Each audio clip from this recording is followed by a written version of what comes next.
तो दोस्तों अभी आप लोग को पता होगा कि थॉर लव एंड थंडर से कितने सीन हटाए गए थे। यहाँ पे क्रिश्चियन बेल का यहाँ तक ये भी कहना था कि इस मूवी को फैमिली फ्रेंडली बनाने के लिए गॉर के इतने सीन काटे गए, लगा ही नहीं उन्होंने कोई एक्शन किया है। और यहाँ पे दोस्तों गॉर के कुछ कॉन्सेप्ट आर्ट भी सामने आए थे जो कि काफी खतरनाक थे, लेकिन फिर उसको एक ह्यूमन फेस दे दिया गया है। इन सब के अलावा दोस्तों आज की डेट में एक और लीक आई है जो कि काफी हैरान करने वाली है, जो कि बताती है हमारे अपने एक हिंदू गॉड के बारे में जिनका नाम है भगवान गणेश।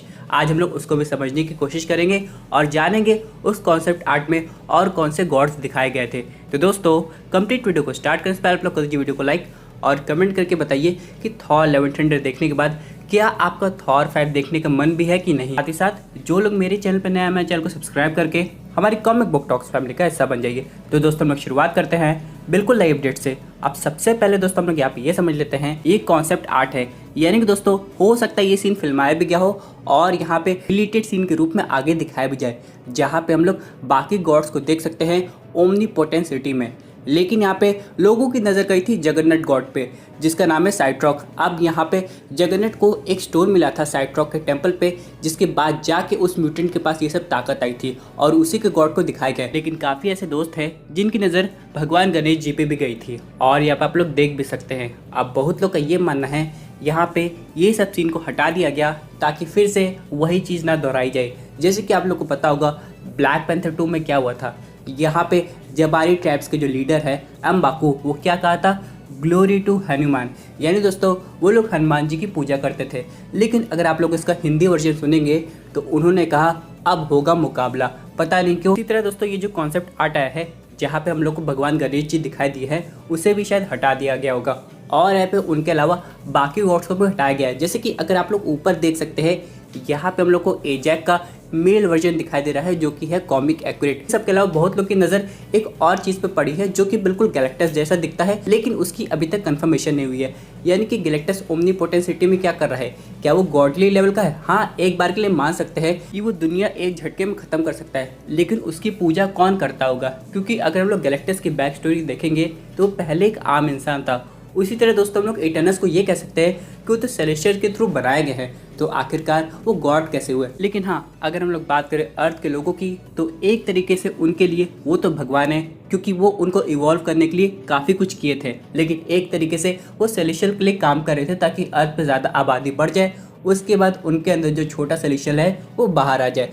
लेकिन इन सब के अलावा ये जो कॉन्सेप्ट आर्ट है इसमें और भी काफ़ी गॉड्स है, क्योंकि अगर लोग ब्रेक डाउन करने चलेंगे तो काफ़ी डिटेल में हम लोग को समझ में आएगा। जैसे कि बहुत लोगों ने यहाँ पे हरक्यूलिस को भी नोटिस किया था, यानी कि वो वहाँ पे पहले से बैठा हुआ था और अगर थॉर ज़्यूस पर अटैक कर रहा है तो हरक्यूलिस को आके थॉर को ख़त्म करना चाहिए था या फिर उससे बैटल करनी चाहिए। लेकिन दोस्तों हो सकता है जानबूझ के इस कॉन्सेप्ट आर्ट को रियलिटी में नहीं कन्वर्ट करने दिया गया, क्योंकि इससे काफ़ी कुछ हो जाता, यानी कि हरक्यूलिस को बीच में दिखा के उसके पोस्ट क्रेडिट सीन का मतलब नहीं बनता। लेकिन हाँ, बाकी जो भगवान जी हैं उनको तो हम लोग दिखा ही सकते थे। अब देखते हैं आगे क्या होगा, क्योंकि मार्वल सिनेमैटिक यूनिवर्स में अगर हम लोग बात करें अपने हिंदू गॉड्स की तो 2 लोग दिखा दिए गए हैं, हनुमान जी और गणेश जी।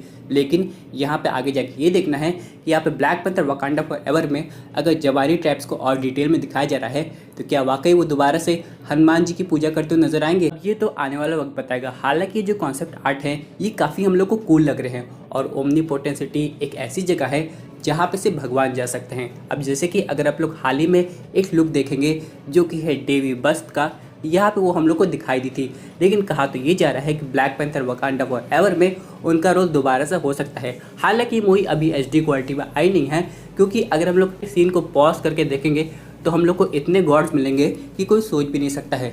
जैसे कि अगर हम लोग बात करें निमर की तो उनके भी एक गॉड है जो कि उस शहर में मौजूद थे जब ज़्यूस आ रहे थे, तो यहाँ पे वो सीन तो दिखाया गया था, लेकिन जब एचडी क्वालिटी में आ जाए तो और डिटेल में ब्रेक डाउन हो। लेकिन इन सब के अलावा दोस्तों आप लोग क्या चाहते हैं, क्या आगे जाके थॉर 5 में हम लोग को और गॉड्स देखने को मिलेंगे? चलिए एक बार के लिए मान हम लोग लेते हैं कि थॉर 5 आने में भी काफ़ी टाइम है, उसकी तो अनाउंसमेंट भी नहीं हुई है। लेकिन आप लोग को पता है कि मार्वल का जो अगला फेज़ है जो कि फेज़ 5 के बाद आया है, उसमें ऐसी काफ़ी खाली डेट्स है जहाँ पे हम लोग को थॉर 5 देखने को मिल सकती है। लेकिन सबसे इंपॉर्टेंट क्वेश्चन ये आता है तो यहाँ पे जो डिलीटेड सीन है वो कभी ऑडियंस के सामने आएगा? यानी कि अगर हम लोग बात करें डायरेक्टर कट की तो उनके अलावा वो 2 घंटे के जो सीन है वो उनके पास अभी भी मौजूद है, तो क्या वो पूरा जो सीन है वो डिज्नी प्लस पर रिलीज़ होकर ऑडियंस को एक सरप्राइज़ के रूप में दिखाया जाएगा? जिसमें हम लोग गौर को और एक्शन करते हुए नजर आए। क्योंकि दोस्तों भले उसमें CGI जो है वो पूरी तरह क्लियर ना हो, यानी कि दोस्तों अगर वो सीन हटा दिया गया है तो यहाँ पे वो लोग CGI पे वर्क क्यों करेंगे, आधी अधूरी CGI हम लोग को दिखाई देगी, जाहिर सी बात है। लेकिन फिर भी अगर वो सब सीन ऑडियंस को एक गिफ्ट के रूप में दिखा दिया जाए तो इससे बेटर बात कोई हो नहीं सकती है। फिर इसके बाद ऑडियंस का थॉर लव एंड थंडर को देखने का नज़रिया है वो काफ़ी हद तक चेंज हो जाएगा। वैसे टाइका वाइटिटी ने एक बात बहुत क्लियर कर दी है कि यहाँ पे उनको नहीं पता था कि हरकुलिस का केमियो होने वाला है पोस्ट क्रेडिट सीन में। ये जो भी आइडिया है वो एक तरीके से केविन फाइगी का है। इसका मतलब ये है दोस्तों कि आगे जाके हरकुलिस की मूवी या फिर टीवी सीरीज जो भी आने वाली है का जो क्रिएटिव कंट्रोल है वो टाइका वाइटिटी के पास नहीं होगा। इसका मतलब दोस्तों ये है कि मार्वल स्टूडियोज और बेटर डायरेक्टर खोजने वाला है जो कि हरकुलिस को एक सीरियस कैरेक्टर के रूप में दिखाए। हालांकि अगर आप लोग ने हरकुलिस की एनिमेटेड टीवी सीरीज देखी है तो हम लोग को मजाक के मूड में दिखाई देता है, लेकिन जब चाहे बात आती है एक्शन की तो सीरियस हो जाता है। इस तरह दोस्तों थॉर के कैरेक्टर के साथ भी होना चाहिए। और मैं तो यहाँ पे पर्सनली ये चाहता हूँ कि थॉर 5 की जो स्टोरी हो वो किसी और यूनिवर्स में बने, जहाँ पे हम लोग को और सीरियस वर्जन का थॉर मिले जो कि अपनी जर्नी पे निकला हो रूइन किंग बनने के लिए। अब यहाँ पे दोस्तों चाहे भले कॉमिक एक्यूरेट स्टोरी हो जाए, कोई प्रॉब्लम की बात नहीं है। यहाँ पे वो अपनी दोनों आंखों का सेक्रीफाइस कर दे, यहाँ पे ओडिन फोर्स आ जाए उसे गाइड करने, ये सब ऑडियंस को देखने में मजा आएगा।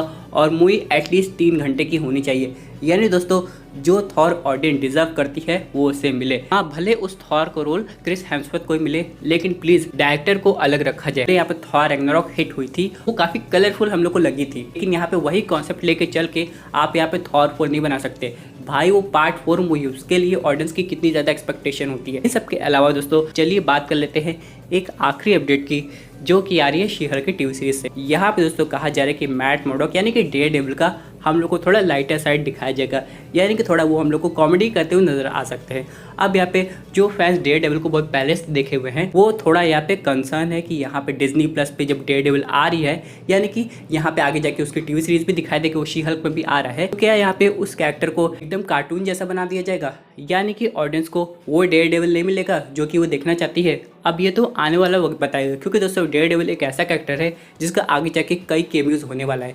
शी-हल्क से लेके यहाँ पे एको की टीवी सीरीज, उसके बाद उसकी खुद की टीवी सीरीज आ रही है डेयरडेविल बॉर्न अगेन, तो यहाँ पे हम लोग को थोड़ा वेट करना पड़ेगा। और यहाँ पे शी-हल्क की हाइप इसलिए भी बढ़ते हुए नजर आ रही है क्योंकि ऑडियंस का ये मानना है कि अगर यहाँ पे सकार से कोई भी आ रहा है, चाहे वो ग्रैंड मास्टर हो या फिर हल्क का बेटा हो, यहाँ पे आगे जाके ये स्टोरी वर्ल्ड वॉर हल्क से भी कनेक्ट होने वाली है। और यहाँ पे मार्वल स्टूडियोज और यूनिवर्सल पिक्चर्स के बीच में एक अजीब सा कॉन्ट्रैक्ट चल रहा है ताकि उससे आगे जाके वो हल्क की सोलो मूवी बना सके। हालांकि यहाँ पे बहुत पहले एक बार कंफर्म हो चुका था कि मार्वल स्टूडियोज के पास हल्क के सब राइट्स आ गए हैं, क्योंकि दोस्तों अगर यहाँ पे नेवर हम लोग को दिखाई दे सकता है ब्लैक पैंथर में, तो हल्क की भी मूवी आनी चाहिए। लेकिन सबसे बड़ा इशू ये है कि यहाँ पे सोलो मूवी की बात हो रही है। दोस्तों ये थी अमेजिंग अपडेट जो कि रिलेटेड थी थॉर लव एंड थंडर और शी-हल्क से। आई होप आपकी वीडियो पसंद आई होगी। वैसे आपकी क्या व्यूज़ पर्टिकुलर टॉपिक पे अपनी व्यूज़ जरूर कमेंट कीजिए। और दोस्तों अगर आप ऐसे news super hero content enjoy करना चाहते हैं तो हमारे चैनल को सब्सक्राइब करके हमारे सुपर हीरो फैमिली का हिस्सा बन जाएगा।